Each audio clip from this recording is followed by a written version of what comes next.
Hi guys, this is Ashley back with another video. Before we get into the video, like, comment, and subscribe to the channel. Make sure you turn on post notifications. So, Botch and Bitter fans are calling Botch and Bitter out because she earlier, I think in a year, she teased the number 11 as to when she was going to drop her new single or her new album. Now, we almost at Thanksgiving, and there has not been a new album or new single release date. So, fans are saying that if Cardi B does not make an announcement today, because she did tease the number 11, today is 11/11. If she doesn't make an announcement today, Section 8 gang will unstand, and they want an explanation from Botch and Bitter, okay? One fan said, if nothing happens tomorrow, Cardi Barty gang an explanation, no shade. Another fan says she literally teased us all year long with the 11 number. It should be actually insane if she didn't do anything tomorrow. We need an explanation soon.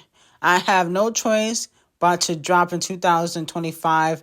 Don't count, okay? So the fans want a date from Botch and Bitter, okay? But here's the thing. I personally believe, and I've been saying this, that 25 Faces is shelved. I don't think Titanic really cares about Botch and Bitter musically, despite her getting a Grammy nomination. Because at the end of the day, all of her features flopped. Okay, you know, she put out a ton of music this year, and the only thing that really charted high was the Dr. Miami record. Okay, so I feel like, you know, Titanic Records, they not really pushing Botch and Bitter like they used to. And I personally also believe that a lot of Botch and Bitter fans were originally Nicki Minaj fans anyway. Okay? Nicki Minaj is dropping a deluxe in December, and y'all still don't got a second album. Ain't that a shame? All them rants that Botch and Bitter went on all year, all the surgery she has gotten, all the time her and Off the Chi have broken up and gotten back together, still no second album. All the lawsuits and court dates, still no second album. Honestly, they should really unstand expeditiously as soon as possible, because she's playing in you guys' face. But there's still time in the day. She can't announce something later. You know, there's still time. You know, she got all day today, so hopefully she can pull something out, maybe drop a freestyle for the fans. Now, it looks like Botch and Bitter doesn't only have to worry about getting dropped by her label and losing fans, but also losing her spot. It has been reported that Doja Cat breaks a new record, becomes the most multi-platinum certified female rapper in RIA's 72-year history, surpassing Botch and Bitter. Doja Cat has achieved this by selling over 1 million units of 13 songs, the most of a female hip-hop artist. That's very interesting, because I feel like Nicki probably got well over 13 songs that have went platinum, okay? But at least she surpassed in Botch and Bitter, okay? But Botch and Bitter, you gotta step it up. You ain't been releasing no music, so of course you're gonna lose your spot to Doja. Now, speaking of the queen of charts, Doja Cat, her RIAA certifications, well, the label updates them, and Say So, not the remix, I don't think it's the remix, but I think the original has been updated to 7 times platinum. Okay, she very close to going diamond. Okay, Street 6 times platinum, Juicy 4 times platinum, and Rules 2 times platinum. And then also Women by Doja Cat is also 5 times platinum. So Doja Cat selling, not for her new music though, for her old music. And this kind of also proves that No Shade, Scarlett was trash. Okay, because everybody going back to listen to the old stuff. They not listening to the new stuff, okay, because the new stuff is kind of trash. So this is a clear sign that Doja Cat got to go back to pop rap or rap R&B or pop R&B. Now, moving on back to Botch and Bitter. It looks like a lot of fans are speculating that she has moved on from Stefon Diggs, who allegedly she was sneak texting while she was married. And allegedly was sleeping with while she was married and pregnant, according to Off the Cheat. But she was spotted at the Knicks game, okay, dressed in all red, looked a mess. I did not like the outfit or the hair or the eye contacts. The eye contacts are trash on Cardi B. She does not give Storm, okay? It gives a mess. But that's neither here or there. A lot of fans are speculating that she could be seeing basketball player Damian Lillard, okay, who is in the NBA, and that's why she's been popping up at the basketball game. Let me know how y'all feel about that. Is this a W for Cardi B? I think that she should stay away from the athletes and the rappers if she don't want to get cheated on like she usually do, okay? With Off the Cheat, you know, and a lot of these rappers, you're not going to stay faithful to Cardi B, okay? Especially the way Cardi B looks, dressed, and acts, okay? Very ghetto, very ratchet. You know, they're not going to stay faithful to that. So if she wants somebody to stay faithful, I think she should do like a image revamp. And then also I would try to date people outside of the industry as a whole. You know, like, why don't you date a lawyer or something like that? You know, lawyers and stuff and doctors, they can cheat too. But I'm just saying, you know, I feel like when you're dealing with rappers and athletes, you're going to be dealing with other Instagram models trying to get with them. Okay? And your business going to be out on the streets. With the lawyers and doctors, your business not going to be out on the streets like that. But doctors and lawyers, they don't want ratchet punani, an ex-stripper with no class. No shade. They probably don't want that. Okay? So the rappers and athletes is her lane because they like the ratchetness. Now, Megan Thee Stallion unfortunately gets dragged by Azealia Banks. Azealia Banks usually never drag Megan. Now, fans ask Azealia, does she feel like Megan was snubbed from the Scammies? Okay? Because she ain't getting no nominations. She said, Megan makes terrible music. I think she even knows that. Wow. She continued and said she's not really got that aspirational I want to be like Nicki thing. Okay, there's a few typos. Okay, so bear with me because there's a few typos in this tweet. She said she has to know the most of her success in marketing-ish is 100% done in spite of another artist, Nicki Minaj, which automatically makes it unsustainable. Cardi and Meg are gonna feel the fallout of wedging everything against public anti-Nicki sentiment because they are both not smart enough to understand that hatred is often rooted in love. Wow. People hate Nicki because they adore her. Attention is attention. Only a dumb ASS would hop on and try to ride the wave without a plan B. Yikes. Azealia Banks continues and says, like I said before, Megan Thee Stallion is going to be a huge-ish stain on Camel Face's damn near flawless reputation for creating a huge female stars. Rita Ora was the flop bird as she avoided landing on his head, but then Megan-ish is def going to land on his report card. You don't go from Queen B, Riri, to Rita Ora to Megan Thee Stallion. Talk about a downgrade. Yikes. Now, Azealia Banks, I do gotta correct you. Camel Face did not help create Queen B. Stop. Don't do that. Now, we won't tolerate the Queen Bee slander. He did not help create Queen Bee. Obviously he gave her more of a look, but he did not help create Queen Bee. That's right. She's still hot and musically Camel Face is still not. Okay, let's be very clear. But anyway, let me know if you agree with what she was saying about Megan and, her career. I kind of agree with Azealia's things on that.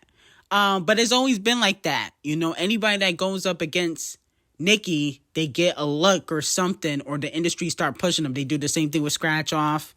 They do it with Doja Cat. Okay, so that's just how the game go. Unfortunately, Megan Thee Stallion's song Bigger in Texas has also left the Hot 100 after 1 week. And it looks like Act 2 will be selling less than 9,000 its second week. Fortunately, her Act 2 is not doing the Queen Bee numbers that she probably thought she was going to do, especially after dissing Nicki Minaj. And then it looks like, though, she is in South Korea, okay? And she got another collaboration with Twice, so maybe she filmed a music video, and it looked like she's going to be sliding into that Korean Asian lane for rap. Okay, because the other female rappers are not doing that. So she getting into the South Korean Asian lane, and she gonna be doing other collaborations with Korean artists, the K-pop groups. She worked with BTS. She did the Mamushi collaboration. She's doing the Twice collaboration because at the end of the day, the Koreans love Megan Thee Stallion. That's what they're saying on social media. Unfortunately, they don't buy the albums, but they do love Megan Thee Stallion. Now, Harvey Mason, who is one of the producers, I believe, for the Scammies, talks about how they're keeping the voting fair, especially now that Queen Bee got 11 nominations, the most for any artist for the 2025 Scammies. He said, it says a lot about voters. With our 10-3 system of voting, a supporter of Queen Bee is not able to just follow her around the ballot. Okay, so if there's a supporter of Queen Bee that's on the Scammy voting committee, probably Camel Face, they are not allowed to vote in every Queen Bee category, any category she's nominated in. They only can vote like 3 times for Queen Bee, so it's fair. He continued and said, so when you're seeing somebody like Queen Bee or another artist getting nominations across multiple fields, you are realizing that it's not the same voters voting for her. It's different voters in different fields. So to me, it's really impressive. I'm pleased and proud that Queen Bee is breaking new records and continues to be the icon and legend that she is, okay? So not only can a Queen Bee fan not vote for her to be nominated for a Scammy, but they probably can't vote for her more than 3 times for her to win a Scammy, okay? So we'll see if the Queen Bee fans are able to vote for her to win Album of the Year. We'll see if Camel Face can pull some strings this time around. Not only that, Queen Bee got so many ops. Now, unfortunately, the Album of the Year nominees' total number of writers have been exposed. Now, this is not a good look for Queen Bee. Unfortunately, she has the most. Out of all the Album of the Year nominees, she got 51 writers on Cowboy Carter. I'm like, how? The album wasn't even that great for 51 writers. Like, Queen Bee, come on. This is not a good look. Everybody else got 2, 4. Charlie XCX, she got 14. Ronald McDonald the Clown, Shel Pelrone, she got 11. But 51? That's insane, Queen Bee. See, they just be setting Queen Bee up. Why do you have to bring out the total nominations right after the Scammy nominees came out? Like, come on now. She getting sabotaged. Hopefully somebody on Devil Nation or Parkway Entertainment see this post and they get that person's Twitter account taken down. take down the whole Twitter account because come on now. But Queen B, this is your fault. Why you had to credit 51 people? Now I know you sampled, but you need to get ghostwriters because this is embarrassing. You know they gonna judge you for not writing, even though they never judge Riri or Whitney or any other pop star. They only judge you, but you be having a lot of writers. You need to narrow it down next time. Now, Scratch Off is getting put on blast, per usual, for only performing at her terrible, lackluster tour for 30 minutes. Her tour stage set is the same as a middle school gym, okay, where the kids like to do plays at. It's the same look, okay? She getting her outfits from Shein, allegedly, in Fashion Nova. And so fans are complaining that her tour is trash. They're saying that people are leaving her tour. They're not staying for the whole hour or hour and a half, however long it is, because, you know, she got other people performing like Brian the Scientist. And then on top of that, she not even performing long, but she don't even have a catalog to perform long. I mean, Scratch Off don't have a lot of hits. I don't blame her. And you know she's not getting paid $1 million per show. Okay, she might be getting paid $100,000, $50,000 per show. She ain't getting paid no millions for a show. So, of course, she's not going to perform for hours. Okay, let's be very clear. And she's not that great of a performer. So, at the end of the day, it makes sense for her not to perform a long time. To be quite honest, I don't even think Scratch Off should have went on tour, but allegedly because she owed the label money, she's in debt because, you know, they haven't fully recouped from any of her albums because she don't really sell. She had to go on tour to recoup the money that she owes RCA the Colors, allegedly. So let me know how y'all feel about that. Moving on to Tyla. Tyla has officially won 3 out of her 4 nominations at the MTV EMA's Best African Act, Afrobeats, and Best R&B. She also paid homage to Aaliyah by wearing a similar dress Aaliyah has worn 20 plus years ago, okay, before obviously she passed away. R.I.P. to the princess. But anyway, it looks like Tyla, you know, no shade, Tyla gonna be a superstar. Okay? I don't feel like she's quite a superstar just yet, but she about to be one. Okay, if she constantly puts out these hits, Push to Start, I've been listening to that song on repeat.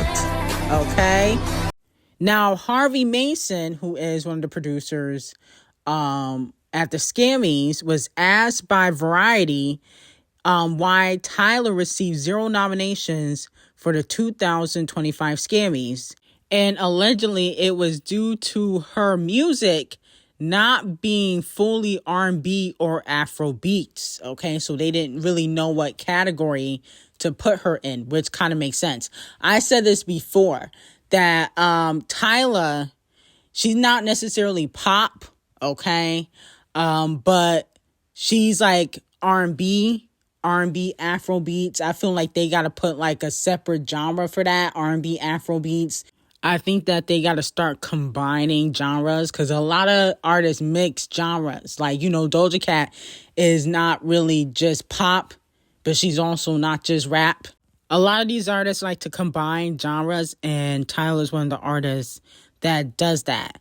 Harvey says she's obviously so good. I'm sure there's a debate to be had about that, but I don't know why it ended up that way. So he doesn't know why she got 0 nominations. I think he do. I think he lying.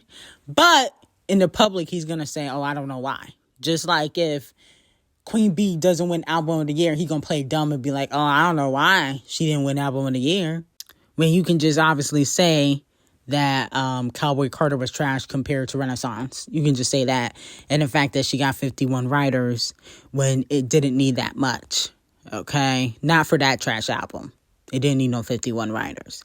But she did sample. So it could be, you know, because she sampled a few artists. That's why it added up to 51. But I'm sure there's going to be excuse when she gets snubbed. Now, moving on to Madison Beer. A lot of y'all be sleeping on Madison. But if y'all was on my Patreon, I told y'all Madison about to take over. If y'all was on my Patreon, I tried to tell y'all months and months ago, don't sleep on Madison. She was able to get a Scammy nomination for Make You Mine. Now, if you don't know who Madison Beer is, then you just live under a rock. But the point of the matter is, the future Princess of Pop has been nominated for Best Dance Pop Recording at the 2025 Scammys, okay? She do got some heavy competition because I believe Queen Ari is in that same category. But I think I like Make You Mine better than Yes and. No shade. No shade, no shade, no shade, no shade, but Yes and I thought that was one of Queen Ari's worst singles ever in her whole career. Yes and was trash. Sorry, and the remix was trash. With the Queen of Christmas, oh yeah, that was garbage. That's why it flopped. But Make You Mine is fire. Okay, if you have not heard the song, it's fire. Okay, so this is well deserved. Now, it also has been reported that Sexy Red is predicted to earn her first top 10 hit on the Billboard Hot 100 with Sticky, the collaboration she did with Tyler, the Creator, Gorilla Glue, and Wayne. Let me know how y'all feel about that. I don't really feel like that song is that great. I think Gorilla Glue, she killed her verse. Everybody else was subpar, okay? But Get It Sexy never went top 10. That's very odd. Sexy Red never went top 10 before. Okay, because Sexy Red got a few hits under her belt.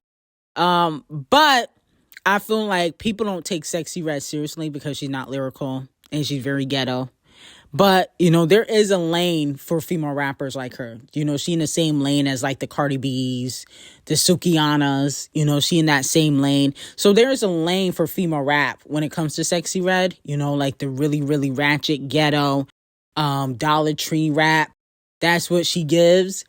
But I feel like ultimately people don't really take her seriously. And that's the main reason why, you know, her career kind of fluctuates. In the last like 2 years, so she'll have a really big moment and then she'll kind of go cold. And then she'll have a really big moment and then she kind of go cold.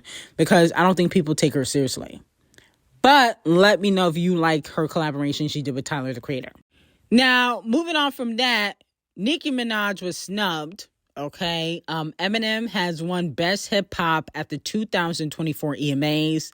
I guess Nicki Minaj was second in running. Okay, now this is fan voted, so I don't know how the Barbs did not win this for Nicki, but I don't know who deserved Donkey of the Day, if it's EMAs or Eminem, but somebody got to get Donkey of the Day. Okay, I don't know who, but somebody got to get Donkey of the Day for this. Eminem was not the best hip-hop artist in 2024. Houdini was trash. Let's be very clear. Houdini was ass crack. Fart. It was dookie. It was doo-doo. Okay? My whole thing, it could have only went to a few different artists. Now, if they gave it to Future or Nicki Minaj, that would make sense. Kung Fu Kenny would have made sense. Eminem does not. Okay? Let's be very clear. Eminem is not even in the conversation for me when we're talking about male rappers. I feel like he's so stuck in the early 2000s. I like Eminem, but his album gave that he was stuck in the early 2000s. Houdini was terrible. He got Dr. Dre and 50 Cent in his music videos like it's 2005. Like, we don't care about them niggas like that. Like, what?